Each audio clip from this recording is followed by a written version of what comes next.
বন্ধুরা, রিঙ্কুর হেসেল থেকে সবাইকে স্বাগতম। শোল মাছ ধনেপাতা দিয়ে লাউ ঘন্ট খেতে ভীষণই মজা। তাহলে রেসিপিটা শুরু করা যাক। প্রথমে লাউটাকে কিউব করে কেটে রেখে দিলাম। তারপর 500 গ্রাম শোল মাছকে ভালো করে কেটে ধুয়ে নুন হলুদ মাখিয়ে নিলাম। এবার কড়াইতে পরিমাণ মতন তেল দিয়ে শোল মাছগুলোকে ভেজে নিলাম। ওই তেলে একটা তেজপাতা, 2টো কাঁচা লঙ্কা আর 1 চামচ জিরে সম্বার দিলাম।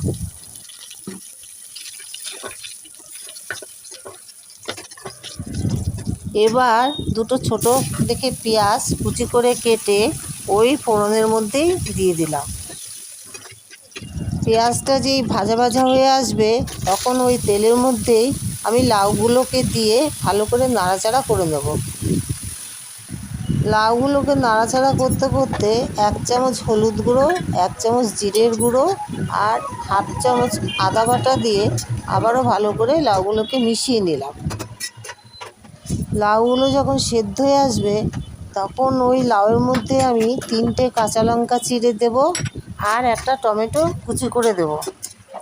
তো লাউগুলোর থেকে যখন জল ছেড়ে দেবে তখন ওর মধ্যে আমি স্বাদ অনুসারে 1 চামচ নুন আর 1/2 চামচ চিনি দিয়ে ভালো করে নাড়াচাড়া করে নেব। নাড়াচাড়া করে তার মধ্যে আমি মাছগুলোকে দিয়ে দেব। বন্ধুরা, খুব কম সময়ে রান্নাটা করা যায়। আমার এই রান্নাটা প্রায় শেষের পথে। নামানোর আগে আমি ধনেপাতা কুচি ছড়িয়ে দিয়ে নামিয়ে নেব। রান্নাটা যদি আপনাদের ভালো লেগে থাকে তাহলে লাইক, কমেন্ট, শেয়ার করতে ভুলবেন না। আর যারা নতুন আছেন তারা আমার চ্যানেলটিকে সাবস্ক্রাইব করে বেল আইকনটি অন করে দেবেন। ধন্যবাদ।